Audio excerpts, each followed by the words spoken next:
Hello friends, today we are here with our next lecture of immunity and blood group, that is about blood transfusion. ठीक है. In our previous video we had talked about the inheritance of blood group और आज हम देखने वाले हैं transfusion. Blood transfusion कैसे करते हैं हम. ब्लड ट्रांसफ्यूजन होता क्या है पहले हमें देखना है. ब्लड ट्रांसफ्यूजन मीन्स क्या होता है, किसी एक पर्सन की बॉडी से ब्लड निकालकर दूसरे पर्सन की बॉडी में ट्रांसफर कर देना, इसी को हम कहते हैं ब्लड ट्रांसफ्यूजन ना. इसमें ब्लड भी हम ट्रांसफ्यूज कर सकते हैं या ब्लड सेल्स भी. ठीक है, लाइक प्लेटलेट्स है, आरबीसीज हैं, डब्ल्यूबीसीज हैं, इनका ट्रांसफर भी हम कर सकते हैं, तो उसे भी हम ब्लड ट्रांसफ्यूजन कहते हैं. फर्स्ट टाइम जो ब्लड ट्रांसफ्यूजन की प्रोसेस जिसने की थी, साइंटिस्ट का नेम है हमारे पास जीन बैप्टिस्ट डेनीज. ठीक है, इन्होंने सबसे पहले ब्लड ट्रांसफ्यूजन किया था एक शिप के अंदर. कब किया था? ऑन 15 जून 1667 में. ठीक है, तो ये आप ध्यान रखेंगे. इसके बाद हम देखते हैं ब्लड ट्रांसफ्यूजन की आखिर रिक्वायरमेंट कब होती है ना. कब हम ब्लड को एक पर्सन से दूसरे पर्सन में ट्रांसफ्यूज करते हैं. तो what are the requirements of blood transfusion. इसमें फर्स्ट रिक्वायरमेंट तो हमारे पास हो सकती है इन द सीवियर इंजरीज ना. मान लिया किसी का कोई सीवियर एक्सीडेंट हो गया है और एक्सेस ऑफ ब्लीडिंग हो गई है, तो उस केस में हमें ब्लड को ट्रांसफ्यूज करना होता है. तो during severe injuries and excess of blood loss, उस टाइम पर ब्लड ट्रांसफ्यूजन हम करते हैं.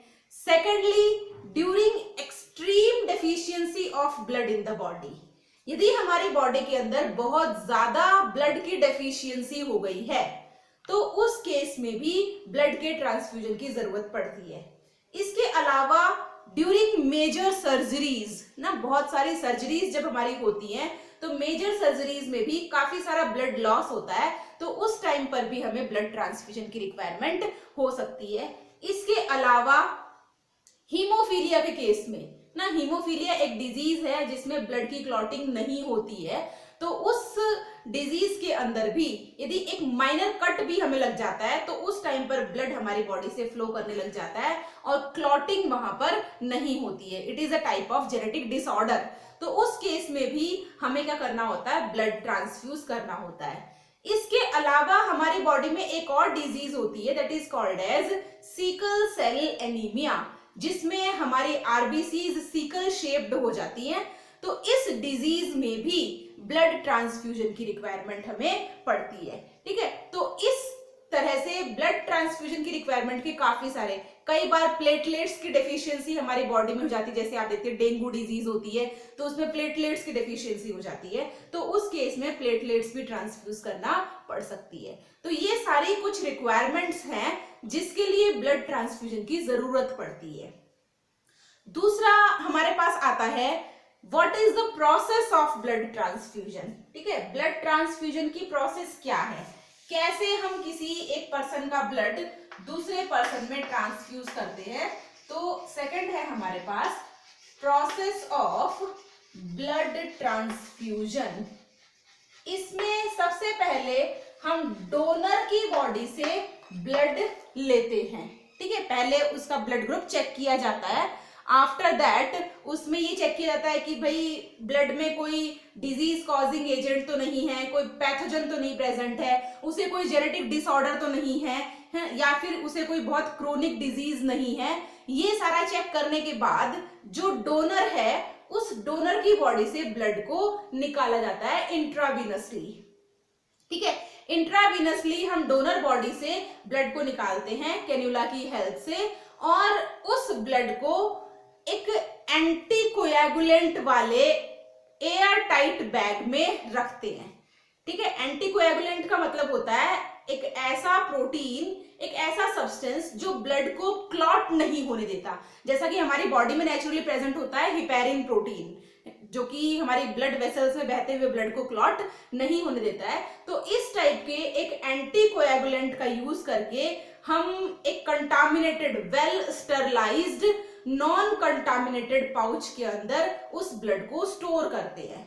ठीक है, लो टेम्परेचर पे जो ब्लड स्टोरिंग ब्लड बैंक्स होती हैं वहां पे लो टेम्परेचर पे इस ब्लड को स्टोर रखा जाता है और इस ब्लड को कंटामिनेशन से बचाया जाता है कि किसी भी माइक्रोब का कंटामिनेशन इसमें ना हो सके, क्योंकि यदि माइक्रोब कंटामिनेशन होगा तो ब्लड हमारे पास क्या हो जाएगा, खराब हो जाएगा, कंटामिनेटेड ब्लड हो जाएगा, जो कि दूसरे पर्सन की बॉडी में ट्रांसफ्यूज करने पे काफी सारे इन्फेक्शंस भी कॉज कर सकता है। और उस ब्लड का जो चेक करना है, डिजीजेस वगैरह सब कुछ, HIV टेस्ट करने हैं, RH फैक्टर का टेस्ट है, ब्लड ग्रुप है, ये सारे टेस्ट हम उसके साथ करते हैं।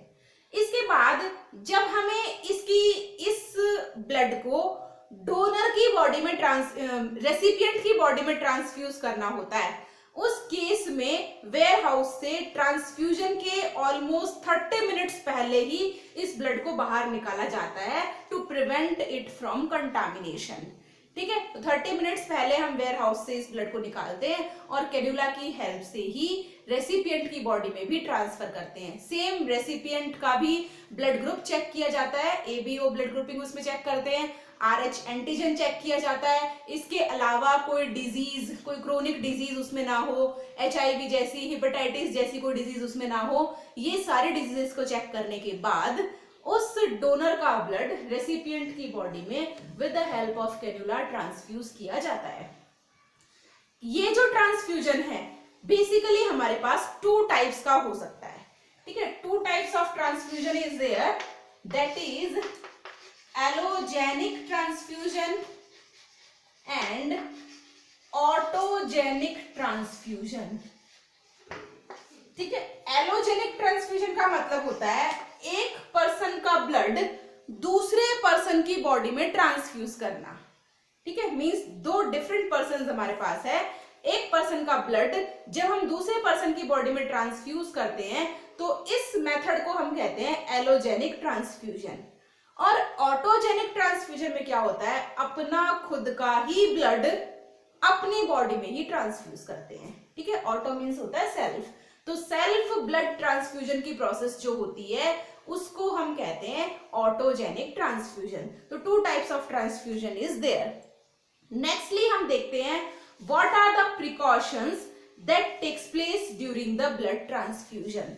ठीक है, तो नेक्स्ट में हम कुछ प्रिकॉशंस देखते हैं। इन प्रिकॉशंस को लेकर हम ब्लड को ट्रांसफ्यूज करते हैं ताकि डोनर और रेसिपिएंट दोनों की बॉडी को इन्फेक्शन से और कंटामिनेशन से बचाया जा सके। तो प्रिकॉशंस में फर्स्ट प्रिकॉशंस तो यही है, डोनर्स और रेसिपिएंट का ब्लड ग्रुप जो है वो चेक करना चाहिए, क्योंकि यदि आपने डिफरेंट ब्लड ग्रुप का ब्लड ट्रांसफ्यूज कर दिया है तो वहां पर कोएगुलेशन की प्रोसेस होगी और बॉडी उस ब्लड को रेजिस्ट नहीं कर पाती है, इसलिए दोनों का ब्लड ग्रुप चेक करना बहुत जरूरी है। सेकंड, हमें ये चेक करना बहुत जरूरी है कि डोनर की बॉडी में और रेसिपिएंट की बॉडी में कोई क्रोनिक डिजीज या कोई जेनेटिक डिसऑर्डर या HIV एड्स जैसी या हेपेटाइटिस जैसी कोई डिजीज उसकी बॉडी में ना हो। ठीक है, तो दोनों की बॉडी में हम ये चेक करते हैं। Then the RH factor, RH antigen check करना भी बहुत जरूरी है, क्योंकि आपको पता है यदि हम ऑपोजिट RH एंटीजन वाले ब्लड को ट्रांसफ्यूज कर देते हैं तो किस टाइप का केस हमारे सामने आता है, हमने पिछले वीडियोस में देखा था। तो यहाँ पर ऑपोजिट RH एंटीजन वाला ब्लड भी हमें एक दूसरे में ट्रांसफ्यूज नहीं करना है, तो RH एंटीजन का चेक भी करना बहुत जरूरी होता है। ब्लड कलेक्शन के टाइम पर काफी सारे प्रिकॉशंस हमें लेनी होती है। जब हम डोनर की बॉडी से ब्लड को कलेक्ट करते हैं तो उस टाइम पर एंटीकोएगुलेंट का यूज करना बहुत जरूरी है। जो टेम्परेचर है उस टेम्परेचर को भी मेंटेन करना जरूरी है। और जब रेसिपिएंट की बॉडी में हम इस ब्लड को ट्रांसफ्यूज करते हैं तो वेयर हाउस से 30 मिनट्स पहले ही इस ब्लड को बाहर निकाला जाए। वेल स्टरलाइज्ड एंटीकोएगुलेटिंग पाउचेस में इसको हम स्टोर करते हैं और ये सारी प्रोसेसेस वेल ट्रेन्ड डॉक्टर की देखरेख में होनी चाहिए। ठीक है, जो डॉक्टर्स है वो वेल ट्रेन्ड होने चाहिए ताकि किसी भी तरह का कंटामिनेशन या किसी भी तरह का इन्फेक्शन डोनर या रेसिपिएंट की बॉडी में ना हो सके। ठीक है, तो ये कुछ प्रिकॉशंस हैं जिन प्रिकॉशंस को ब्लड ट्रांसफ्यूजन के टाइम पर हमें लेना होता है। क्लियर? डिफरेंट टाइप्स के डिजीज सब कुछ चेक करने के बाद ही हमें ब्लड ट्रांसफ्यूज करना चाहिए। ठीक है, इन our next video we will discuss about the organ transplantation और organ donation. ठीक है, वो हमारा इस चैप्टर का लास्ट वीडियो होगा. होपफुली आपने सारे वीडियोस कंटिन्यूअसली वॉच किए होंगे और आपको सब अच्छे से समझ में आया होगा. एक और लास्ट वीडियो देखने के बाद हम अपना न्यू चैप्टर जो है वो स्टार्ट करेंगे. Thank you very much.